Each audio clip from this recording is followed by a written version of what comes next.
चाय गरम चाय बिल्कुल बोलते हैं ना। एकदम कह रहे हैं और जाते हैं। नमस्कार, इस वक्त आप DTV देख रहे हैं और हम आपको बता दें आज हमारे साथ हमारे सीनियर साथी इस्माइल जी हैं। आज हम चर्चा करेंगे भारत जोड़ो यात्रा पे, क्योंकि आज भारत जोड़ो यात्रा ने अपने 100 दिन कंप्लीट कर लिए हैं और 800 किलोमीटर की जो यात्रा है वो तय कर चुकी है। अभी हम आपको बताना चाहेंगे कि अभी जो यात्रा है वो राजस्थान में है, भारत जोड़ो यात्रा। तो उसी के ऊपर हम चर्चाएं करेंगे, क्योंकि राजस्थान से और लगातार उनके जो फोटो हैं वो वायरल हो रहे हैं और साथ ही इस यात्रा से क्या फायदा होने वाला है, इस बात पे भी हम चर्चा करेंगे, क्योंकि राजस्थान में जल्दी चुनाव भी आने वाला है। जी सर बताइए। तो दोस्तों आपका बहुत बहुत स्वागत है हमारे DTV न्यूज़ चैनल में। और अजय भाई का मैं बहुत बहुत शुक्रिया अदा करता हूं कि जो भारत जोड़ो यात्रा है उस पर हम चर्चा कर रहे हैं। तो दोस्तों जैसा कि आपको सभी को पता है कि भारत जोड़ो यात्रा का आज 100 दिन पूरे हो चुके हैं और अब इनकी जो यात्रा है ये 150 दिन की है। ये कन्याकुमारी से लेकर जम्मू कश्मीर तक ये जाएगी और इस भारत जोड़ो यात्रा से विपक्षियों के पसीने छूटे हुए हैं, क्योंकि एक इतनी मेहनत, एक इतना जुनून, एक जो हर रोज हर प्रतिदिन एक 25 किलोमीटर या 30 किलोमीटर या 35 किलोमीटर हर रोज चलता है, चाहे आंधी हो, चाहे तूफान हो, चाहे बारिश हो। आपने एक देखा होगा एक वीडियो में कुछ दिन पहले की, जब राहुल गांधी के बारिश की जो फोटो है, बारिश हो रही है और वो बारिश में भी जनता को अपने पिरती लुमा रहे हैं और जनता को देश के जो घोटाले हो रहे हैं उनके बारे में बता रहे हैं। तो एक युवा है, एक अच्छी सोच का जो और सच्चा आदमी, सच्चा आदमी होता है ना, उसका जो एक सफर है वो बहुत ही ज्यादा कठिनाइयों का होता है और उसे कठिनाइयों का सामना करना पड़ता है। जी।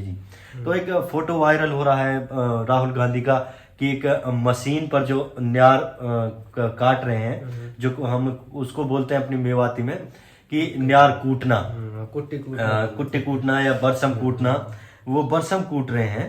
और एक आज ये बताइए किसी लीडर ने आज तक बरसम या फिर ज्वार या कुट्टी कूटा है? एक राहुल गांधी है जो फ्यूचर के हमारे देश के प्रधानमंत्री हैं। हम आपको बताना चाहेंगे, आपसे पहले भी एक और फोटो वायरल हुआ था जो कि मथुरा की अभी सांसद हैं, उन्होंने मतलब क्या बोलते हैं उसको, कटाई की थी। वो एक्टर भी हैं, फेमस चेहरा हेमा मालिनी जी। तो कहीं ऐसा ही तो नहीं है कि भाई वो उनको पता भी नहीं होता कि भाई गेहूं का पेड़ कैसा होता है, लेकिन फिर भी उसको काटने के लिए चुनाव में ऐसा होता है। तो चुनाव का दौर है और राहुल जी कुछ ऐसे दिखावे के लिए तो नहीं है। देखिए अजय जी, ऐसा नहीं है दिखावे के लिए। ये राहुल गांधी आज 100 दिन हो गए पैदल चलते चलते, आज तक कोई चल सकता है?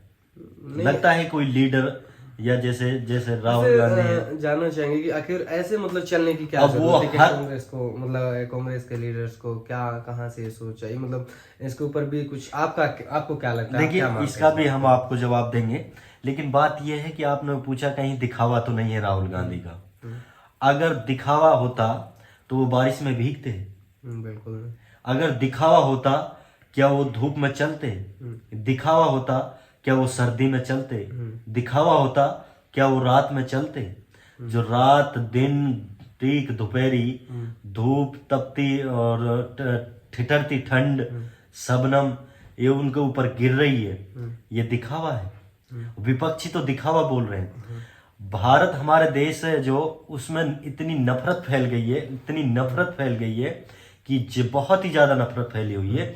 उसको जोड़ने के लिए और हर आदमी से मिल रहे हैं, हर एरिया में जा रहे हैं, हर राज्य में जा रहे हैं और हर इलाके के आदमी का वो देख रहे हैं। जमीनी स्तर से अब बिल्कुल अब वो जीरो है, ये समझो कि वो जीरो है। अब जीरो से जो 100 दिन में उन्होंने सीखा है वो बिल्कुल जमीनी स्तर से उन्होंने सीखा है कि हमारे इस एरिया में ये समस्या है, इस एरिया में ये कार्य हैं और इस नेचर के आदमी हैं। बताइए क्या दिखावा है राहुल गांधी का? देखिए, और वाकई में उस फोटो में आप भी देख रहे हैं, वाकई में मशीन चला रहे हैं और बाकायदा उधर सरसों है, बिल्कुल चारा है। और उसी के साथ फिर दूसरे फोटो में अशोक गहलोत है जो माननीय मुख्यमंत्री है राजस्थान सरकार के, वो भी कूट रहे हैं, वो भी जमींदार से बिलोंग करते हैं। चलिए, राहुल गांधी एक भाई अमीर फैमिली से है और राजनीति फैमिली से है, बचपन से ही उन्होंने, उनकी दादी प्रधानमंत्री रही है और उनके पिताजी भी, और वो तो शुरू से ही जो भारत देश आजाद हुआ है उनका अहम रोल है। तो क्या ये दिखावा है?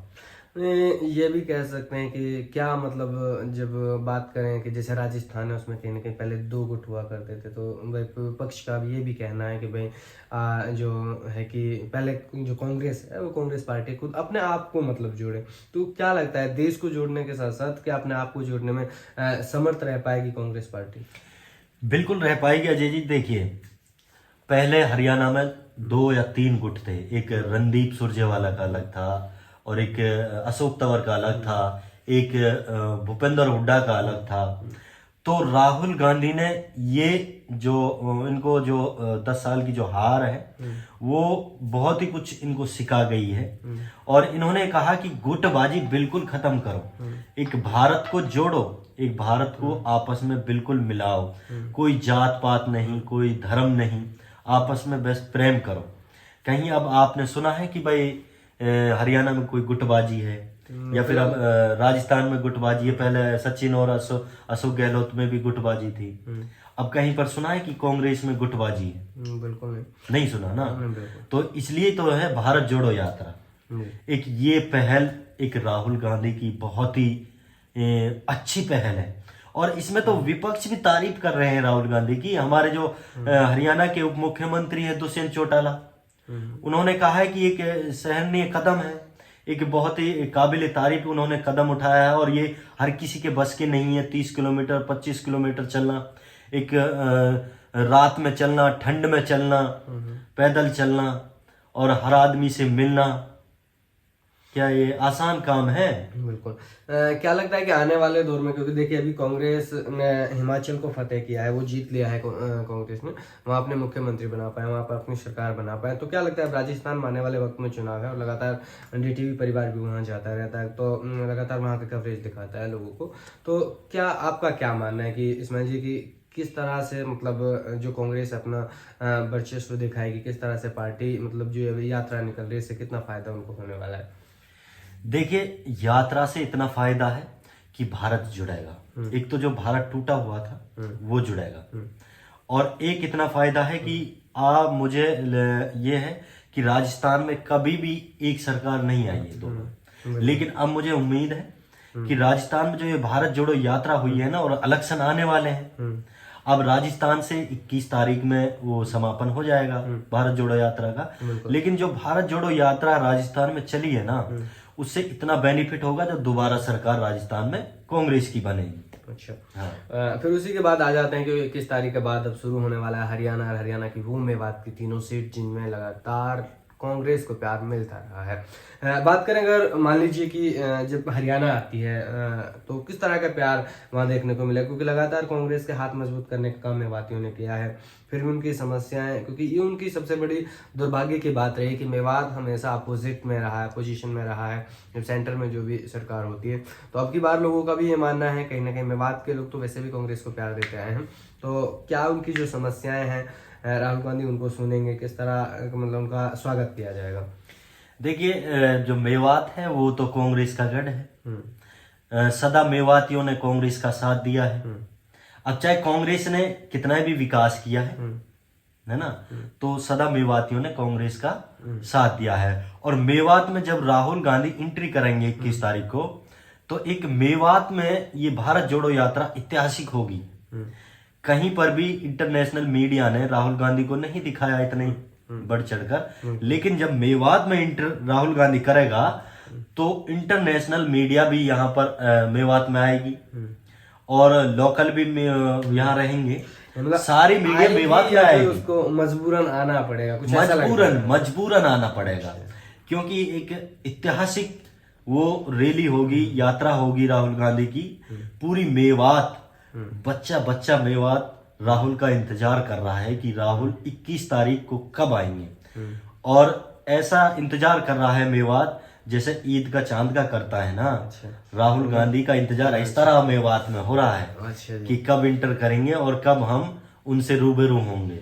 अच्छा, हम आपको बताना भी चाहेंगे कि जिस ईद के चांद की आपको इंतजार था, वो घड़ी बहुत ही जल्द आपकी समाप्त होने वाली है और आपको ईद मनाने का मौका मिलेगा, वो भी 22 दिसंबर के दिन। 22 दिसंबर की सुबह की जैसे ही शुरुआत होगी, वैसे ही राहुल गांधी हरियाणा में होंगे, हरियाणा के मेवात में होंगे, और मेवात की वो आवाम जो उनका मतलब इंतजार कर रही है फूल बरसाने का कि राहुल जी कब आएंगे और मेवात, क्योंकि मेवात की जनता जो है वाकई में उनके जो विचार हैं वो कांग्रेस के साथ जुड़ते। मैं बात और जानना चाहूंगा कि हमेशा जो है यहाँ लगता है कि कभी फ्यूचर में कि बीजेपी मतलब इन तीनों सीटों में कभी अपना मतलब वर्चस्व दिखा पाएगी, जीत पाएगी इन तीनों सीटों में कभी बीजेपी? देखिए अजय जी, मुझे नहीं लगता कि बीजेपी नुहू और फिरोजपुर झिरका और पुनाना से कभी भी जीत पाएगी।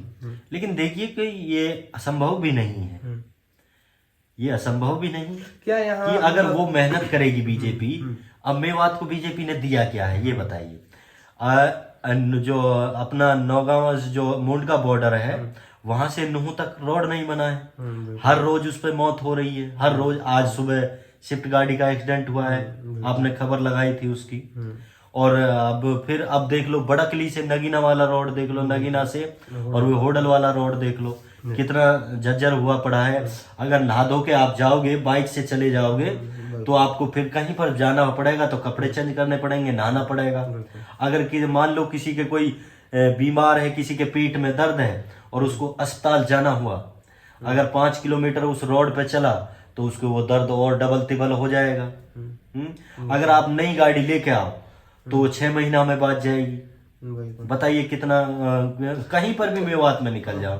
और फिर मेवात की जितनी भी मांग है, एक यूनिवर्सिटी की मांग है, बीजेपी 7 साल हो गए है ना, अब दूसरा चरण चल रहा है बीजेपी का। क्या बीजेपी ने ये मांग पूरी की है? नहीं, पहले दुष्यंत चौटाला ने कई बार कहा है कि हमने रोड 4 लेन कर दिया, रोड को वे कर दिया है। क्या उनके अपने वादों पे पूरा हुआ है? या फिर उसको देख लो, मरोड़ा कट दिया है उन्होंने, दिल्ली मुंबई आगरा जो दिल्ली मुंबई जो रोड है, मरोड़ा कट मिला है मेवात को? नहीं मिला ना।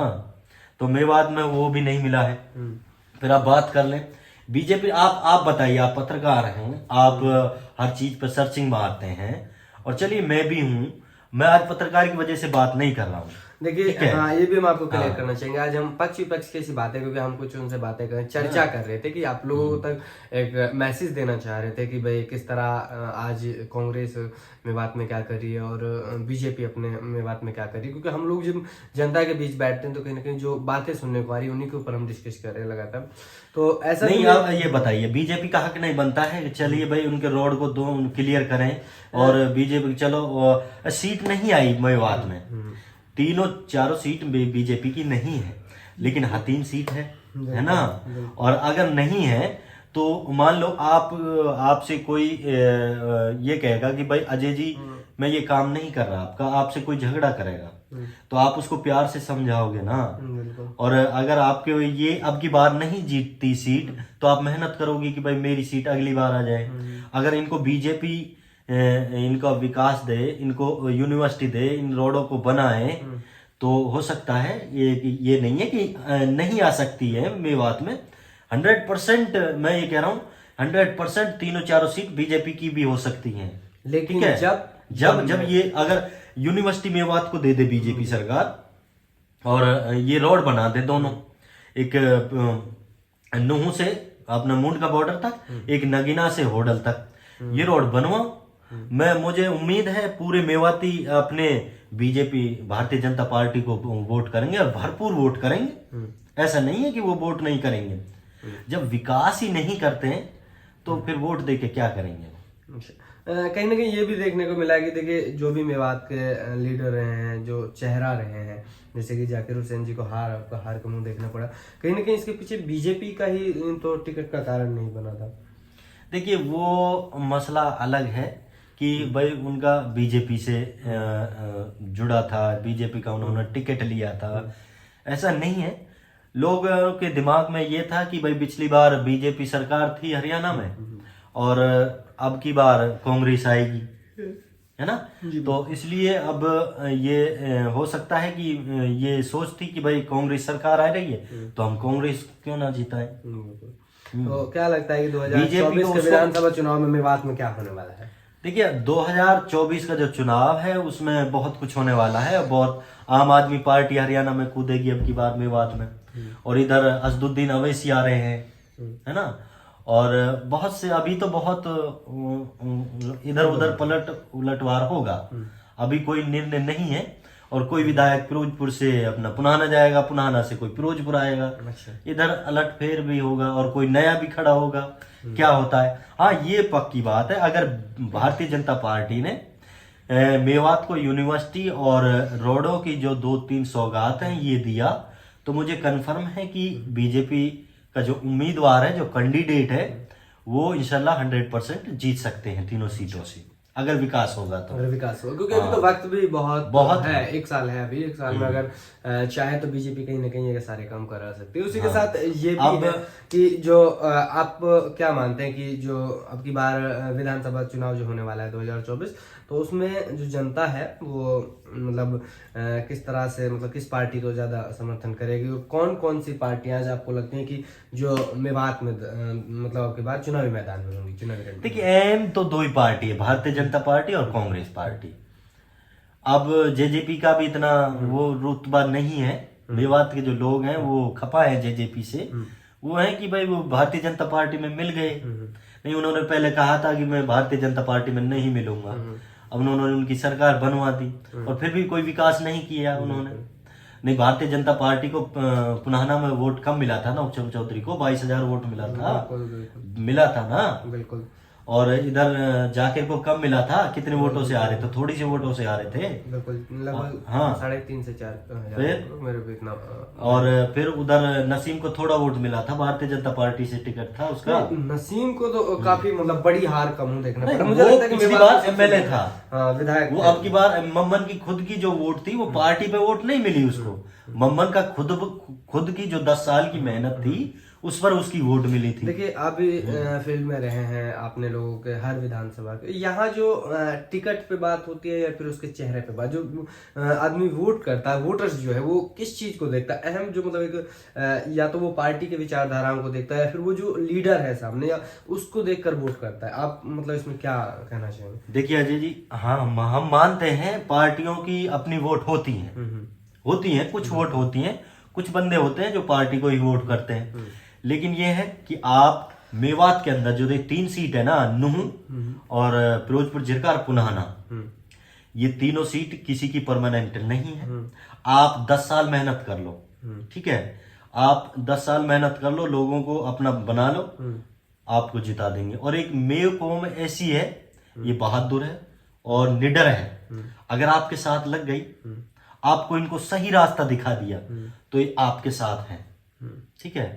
अब ये नहीं है कि मैं इलियास का हूं, मैं मम्मन का हूं, मैं आजाद का हूं, मैं रईसा का हूं, मैं आफ्ताब का हूं, मैं जाकिर का हूं, मैं नौक्षम का हूं, ये नहीं है। हाँ होते हैं, लेकिन ऐसा नहीं है। अब मेवात का बच्चा पढ़ रहा है। अब आप साहिल भाई को लेके आए पढ़ने के लिए यूनिवर्सिटी में, अब हर कोई जागरूक हो रहा है, है ना। आपने एजुकेशन का भी मेवात के लिए एक बहुत अच्छा कदम उठा रखा है कि आप बच्चों को गाइड करते हो, भाई उस कॉलेज में पढ़ना है कि उसमें पढ़ना है, और आपने काफी सारे कॉलेज ले रखे हैं और वो ये लाइन आपको लेनी है। अब आप फीस क्यों, आप मेवात का भला चाहते हो तो आप ट्यूशन फीस फ्री क्यों कर रहे हो? हम चाहते हैं कि क्योंकि मेवात का जो बच्चा है, ये जबकि आर्थिक प्रॉब्लम, सबसे आर्थिक प्रॉब्लम है, जबकि ये कदम हमारे लीडरों का होना चाहिए। बिल्कुल, आप समाज सेवी को, आप पत्रकार हो, आपने ये इतना अच्छा कदम उठा रखा है मेवात के बच्चों के लिए, फ्यूचर के लिए, कि अपनी मेवात के बच्चे कुछ आगे बनकर कुछ बन सकें, कुछ कर सकें, पढ़ सकें। और जब पढ़ेंगे तो मेवात बढ़ेगा, और मेवात बढ़ेगा तो कुछ अपना नाम रोशन होगा, है ना। अब आपने ये कदम उठाया। अब इनका ये जो काम था, ये लीडरों का काम था कि भाई हम कॉलेजों से वो करें, कांटेक्ट करें और अपने बच्चों को वहां भेजें। या फिर कॉलेजों से कांटेक्ट किया जा सकता है, या फिर यूं कहें कि जो कॉलेजेस हैं वो कहीं ना कहीं जो पैसा है जिस तरह बिजनेस में लगाया जा रहा है, तो मेवात में अगर सोच रखी होती यहाँ के नेता, यहाँ के जो दिग्गज लोग हैं जिनके पास पैसा है, तो वहाँ कॉलेज लाते, कैंपस बनाते, तो कहीं ना कहीं जो मेवात का बच्चा आज उसे सैकड़ों किलोमीटर दूर जाना पड़ता है, तो उससे वो बच जाते हैं, उस सैकड़ों किलोमीटर दूर जाने से बच जाते, साथ में वहीं पढ़ते, तो लोगों में एक रुचि भी होती है। क्योंकि देखिए जब बच्चा बाहर जाने की सोचता है, तो एक मेवात का जो बच्चा होता है उसके सामने जो कई चीजें जिनको वो फेस करता है, सबसे पहले तो जिनकी माता है वो उनको बाहर जाने के लिए मतलब अप्रोच नहीं करती कि बेटा आप बाहर जाकर पढ़ो। फिर ठीक है, बात करें इसमें सबसे बड़ी जो ज्यादा समस्या है वो बेटियों की है। अगर हायर स्टडी की बात करें तो मेवात में बेटियों की बहुत जीरो पे है, बहुत डाउन है। जीरो पे नहीं, बहुत डाउन है। बहुत डाउन इसलिए है क्योंकि मेवात में लोग बेटियों को नहीं पढ़ाते, बाहर जाने से हिचकिचाते हैं, और ये एक माँ का पिता का मतलब एक थोड़ा डर बना हुआ है। मैं तो चाहता हूँ कि देखिए आप बेटियों को बाहर भेज के पढ़ा सकते हैं, क्योंकि बेटी आपका नाम रोशन करेगी। ऐसा कुछ नहीं जैसे लोगों की विचारधाराएं बनी हुई है। यूं तो आज के वक्त में जो माँ बाप डरा हुआ है, क्या ऐसा बाहर आप भी रहते हैं, बाहर भी आपने देखा है, तो क्या सच में माँ बाप को डरना चाहिए या फिर अपनी बेटियों को आगे कदम बढ़ा के अपनी बेटियों को बाहर पढ़ने के लिए भेजना चाहिए? देखिए अजय जी, ऐसा है, पढ़ाई के बारे में हमको डरना बिल्कुल भी नहीं चाहिए। अगर हमें इल्म के लिए बाहर जाना पड़े तो हमें जाना चाहिए। हमारे अल्लाह के नबी की हदीस है, मोहम्मद नबी करीम सल्लल्लाहु अलैहि वसल्लम ने फरमाया है कि अगर आपको अपना देश प्रदेश मुल्क यानी अपना क्षेत्र छोड़ना पड़े तो आप इल्म के लिए छोड़ दीजिए, चले जाइए। तो इल्म अपनी लाइफ के लिए बहुत जरूरी है। माँ बाप को नहीं डरना चाहिए कि हमारा बच्चा बाहर रहेगा तो खाएगा क्या, पिएगा क्या, रहेगा कैसे, वो एडजस्ट कर लेता है अपने आप। और जब बच्चे को हम बाहर भेजते हैं तो वो बहुत कुछ सीखता है कि बाहर के लोगों से मिलता है, उनसे एजुकेशन लेता है और रहन सहन वो ढलता है कि यहाँ का एटमॉस्फेयर ऐसा है, वहाँ का ऐसा है, तो फिर वहाँ से एडजस्ट करना सीखता है कि भाई इस तरह एडजस्ट करना चाहिए। और हमारे जो माँ बाप हैं, हमारे बुजुर्ग हैं, उनको बिल्कुल भी एजुकेशन को लेकर नहीं डरना चाहिए। तो अजय जी, बात यहाँ चल रही मेवात पर, किसी दिन और चर्चा कर लेंगे हम। बात चल रही थी भारत जोड़ो यात्रा पर। बिल्कुल, भारत जोड़ो एक यात्रा बहुत ही एक सराहनीय कदम है राहुल जी का। बहुत ही वाकई में बहुत ही अच्छा उन्होंने कदम उठाया है और वो हर आदमी से मिल रहे हैं। अब देखो, मेहनत वो इतनी कर रहे हैं कि बहुत ज्यादा। अब कामयाब करना ऊपर वाले के हाथ में है। ये नहीं है कि आज मैं ये मेहनत कर रहा हूं कि मुझे तुरंत इसका फल मिल जाएगा। अब ये जो भारत जोड़ो यात्रा है, इसका फल 100% मिलेगा, ऐसा नहीं है कि नहीं मिलेगा। आप जो भारत जोड़ो यात्रा में जो भी आदमी जा रहा है, जो बच्चा जा रहा है, जो लेडीज जा रही हैं, जो आदमी जा रहा है, तो उनसे पूछो मैं किसके साथ हूं, वो कहेगा कि मैं राहुल के साथ हूं। बिल्कुल, है ना, वो हर किसी से मिल रहा है। और आप देख रहे हैं रोड पे कि राहुल का ऐसा इंतजार कर रहे हैं खड़े खड़े लोग, और सबसे मिल रहा है, वो सबसे बातें कर रहा है। और अभी में तो एक मतलब लगभग जो एक बुजुर्ग है वो चल रहा है कि युवा बन के चल रहा है, क्योंकि वो कहीं ना कहीं देश के युवाओं को एक मैसेज भी देता है कि देखिए आज इस उम्र में जब उसको सीधा खड़ा नहीं हो सकता, तभी वो राहुल जी के साथ उस यात्रा में उन्होंने भाग लिया और वो एक स्पीडली चल रहे हैं। तो ऐसे से कहीं ना कहीं लोगों को अच्छा एक संदेश जा रहा है। नहीं राहुल जी, हम ये कह रहे हैं कि हमारे जो माननीय प्रधानमंत्री है नरेंद्र मोदी जी, वो कहते हैं कि भाई मैंने चाय बेची थी। बिल्कुल, कहा जाता है चाय पी, मैंने देखा नहीं कभी तक किसने पिया है, नहीं किसी ने देखा है चाय बेची? मैंने नहीं देखा। रेलवे स्टेशन पे चाय बेची, गुजरात के दौरा भी करेंगे तो वहां भी देखा नहीं। सोचा नहीं कोई आदमी ऐसा है आज तक कि ये बता दे कि भाई मैंने नरेंद्र मोदी को हाथ खड़ा करके नहीं कि भाई मैंने चाय बेचता हुआ देखा था कि भाई चाय ले लो, चाय ले लो, चाय ले लो। रेलवे स्टेशन पे बोलते हैं ना, जब रेल जाती है तो खिड़की पे चाय, चाय गरम चाय, गरम चाय। बिल्कुल बोलते हैं ना, एकदम कह रहे हैं जाते हैं। अब राहुल गांधी जी ने, मैं भी बताऊंगा क्या बोलते हैं जब नहीं, एक मिनट मेरी सुनिए। राहुल गांधी जी ने चारा भी काटा, बिल्कुल काटा हुआ, चारा भी कूटा, बरसात में भी भीगे, रात में भी चले, हवा में भी चले, आंधी में भी चले, धूप में भी चले, ओस में भी चले। कौन सा कष्ट राहुल गांधी ने नहीं झेला जो आम आदमी के, जो सिंपल आदमी के उसमें होता है लाइफ में। हम और आप आम आदमी है, हमारी जमीन भी है, हम फसल भी बोते हैं, पानी भी दिया है हमने। और राहुल गांधी अब मेवात में आ रहे हैं तो इंशाल्लाह मुझे उम्मीद है, देखिए मैं पहले नहीं बोल रहा कि मुझे उम्मीद है कि राहुल गांधी पानी भी बलाएंगे, वो भी देखेंगे, खेत में पानी चला है, पानी भी बलाएंगे। अपना बोलता है ना कि पानी आगे, राजस्थान में बोलते हैं कि पानी आगे हूं मैं, और अपने यहाँ बोलते हैं पानी बढ़ा रहे हैं, पानी बढ़ा रहा हूं मैं, सरसों में, गेहूं में, ज्वार में, बिरसम में। अभी ज्वार नहीं, ज्वार बाजरा नहीं है। जो आदमी इतना कष्ट कर रहा है है ना। वो अब आप बताइए, क्या नरेंद्र मोदी ने, जो हमारे माननीय प्रधानमंत्री जी हैं, मैं उनकी कदर करता हूँ कि वो हमारे राजा हैं, वजीर हैं कि, और क्या उन्होंने चाय भी की? मुझे नहीं लगता उन्होंने चाय भी की, क्योंकि 15 साल से वो वहाँ के मुख्यमंत्री रह चुके थे। हैं? एक भारत जोड़ो यात्रा एक बहुत ही अहम है, और अभी तो 100 दिन हुए हैं, 50 दिन बाकी हैं। 3500 किलोमीटर का सफर है टोटल उनका। 3500 किलोमीटर कोई चल पाएगा इस उम्र में? देखिए अभी राहुल जी जो चल रहे हैं, एक बहुत ही कहीं ना कहीं मेवात में जब आएगी तो बहुत ही अच्छा, मतलब उसका एक मैसेज जाएगा, एक ऐतिहासिक यात्रा होगी मेवात में उसकी। देखिए उम्मीद है इस्माइल जी, जो कि आप लोगों जो कांग्रेस के लोग थे, कहीं ना कहीं उनके पक्ष में उन्होंने बातें रखी और उन्होंने बताया कि वाकई में उन्होंने इस चीज को जाहिर किया, क्योंकि मेवात जो है लगता मतलब कांग्रेस को प्यार देता है, तो उन्होंने ये जाहिर बातों से किया कि मेवात के लोग किस तरह से प्यार देते हैं। और आप लोगों से मैं एक कमेंट चाहूंगा, कमेंट में आप बताएं कि आपकी जो तीनों सीटें हैं, यानी कि हमारे जो विधानसभा की सीटें हैं तीनों, तो उनमें आप किसको समर्थन करते हैं, किस पार्टी को समर्थन करते हैं और किस बात के लिए समर्थन करते हैं, इस बात का आप कमेंट करके हमको जवाब दीजिए। और साथ ही अजय जी, मैं बताऊं आपको, मैं रोकता हूँ यहाँ, मैं किसी को भी नहीं करता। बिल्कुल बिल्कुल, मैं उसको करता हूँ जो अपनी मेवात में विकास कराएगा, बिल्कुल बिल्कुल, जो अपनी मेवात को यूनिवर्सिटी लाएगा, जो अपनी मेवात के रोडों को सुधरवाएगा। बिल्कुल, आप रोहतक आओ, बिल्कुल है ना, आप गुड़गांव जाओ, आप इधर हिसार चले जाओ, हांसी चले जाओ, सिरसा चले जाओ, हैं?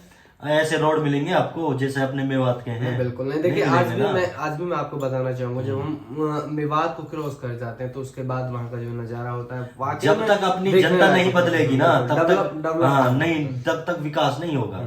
आप इन चेहरों को छोड़ दो, आप नए चेहरे लाने चाहिए, बिल्कुल नए चेहरे लाओ, या फिर नए चेहरे नहीं लाओ तो इनसे कहो कि हमें ये विकास चाहिए, लट के जोर से हम आपको वोट दे रहे हैं, हम पैसे नहीं ले रहे हैं वोट पे, हम आपको वोट दे रहे हैं, हमें अगर ये विकास कराओगे तो हम वोट देंगे, नहीं तो हम नए को लेके आएंगे। देखो मैं आपको बताना चाहूंगा, अब आप जिंदाबाद के नारे नहीं, अपनी आवाज के नारे लगाओ कि हमको ये विकास चाहिए। तो आप विधानसभा में जब अपनी मतलब वोट करते हैं, मत करते हैं, या फिर जब पूरा देश आजाद हो चुका है, तब आप जब, लेकिन मेवात आजाद नहीं है। बिल्कुल ये बात सच है इस्माइल जी, बहुत कड़वी बात है और कड़ बात सच है कि मेवात आज भी, अगर मेवात के ऊपर आप चर्चा करो ना, किसी और दिन करना है। बिल्कुल मेवात के ऊपर लगातार हम चर्चाएं करेंगे और कोशिश करेंगे कि हम ये जो रूटीन हमारा है, ये चाहे हम आपको हर एक दिन मतलब छोटी छोटी चर्चाएं करें। आज बहुत बड़ा वीडियो भी हो गया है, लेकिन आप लोग प्यार दीजिए इस वीडियो को, और हम चाहते हैं कि हम आपसे ये भी जानना चाहते हैं कि आपको क्या लगता है, किस नेता में लगता है कि मेवात में नए नेता की जरूरत है, नए चेहरे की जरूरत है, या फिर यही लोग जो है रिपीट करके इनको लाया जाए तो किस तरह मतलब मेवात का विकास कराया जा सकता है, या फिर पार्टी के साथ मिलकर, या फिर पार्टी जो सेंटर में है, जो स्टेट में है, उनके साथ मिलकर, उनके जब हम क्या बोलते हैं विधानसभा की सीटें उनको देंगे तब हो सकता है। या फिर मेवात के जो नेता है उनकी विचारधारा आपको किस बात से प्रभावित करती है, जब आप वोट करते हैं तो किन बातों को लेकर करते हैं, सारे कमेंट्स आप पास कीजिए और वीडियो को ज्यादा से ज्यादा शेयर कीजिए, क्योंकि हम लगातार आपको लाएंगे इसी तरह के वीडियोस। क्या कहना चाहेंगे फिर? मेवात पे किसी और दिन चर्चा होगी, आज थी जो चर्चा थी हमारी भारत जोड़ो यात्रा पर थी। राहुल गांधी 21 तारीख को अपने हरियाणा पधार रहे हैं और अब राजस्थान में है, और 17 तारीख को अलवर डिस्ट्रिक्ट में पधार जाएंगे, और फिर वहां से चलेंगे रामगढ़ होते हुए, नौगांव होते हुए आएंगे मुंडका बॉर्डर से। तो सिर्फ और सिर्फ आप जो आपको अच्छा लगे, जो आपका विकास करे, उसका सहयोग करें। हाँ, और हर एक अपडेट अगर आप देखना चाहते हैं भारत जोड़ो यात्रा से, तो उसके लिए आप हमारे DTV न्यूज चैनल को सब्सक्राइब कीजिए, बेल आइकन वाला बटन प्रेस कर लीजिए, क्योंकि आपको हर नोटिफिकेशन जाएगा और हर एक अपडेट आपके पास आएगा सबसे पहले। इसलिए आप जुड़े रहें सिर्फ और सिर्फ DTV न्यूज के साथ। सब्सक्राइब का बटन तोड़ दो, यानी कि अपना स्क्रीन मत तोड़ घंटा दबाते रहो और हमारे साथ जुड़े रहो। इसी तरह के एंजॉयफुल वीडियोस, इस तरह की चर्चाएं आपके सामने लगातार पेश करते रहेंगे इस्माइल मन्नान जी के साथ, हम आपके अपने जी कोहली।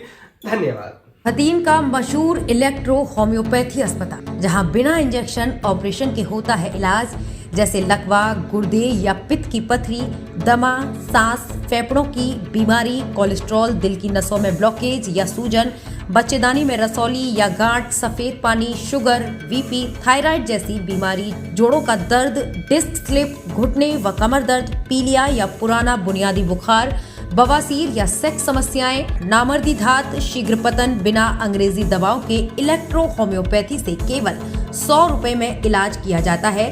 यहाँ पर life care institute of medical science में सभी डिप्लोमा कोर्स जैसे BEMS, CMS, ED, DMLT, ANM, GNM जैसे नर्सिंग कोर्स कराए जाते हैं।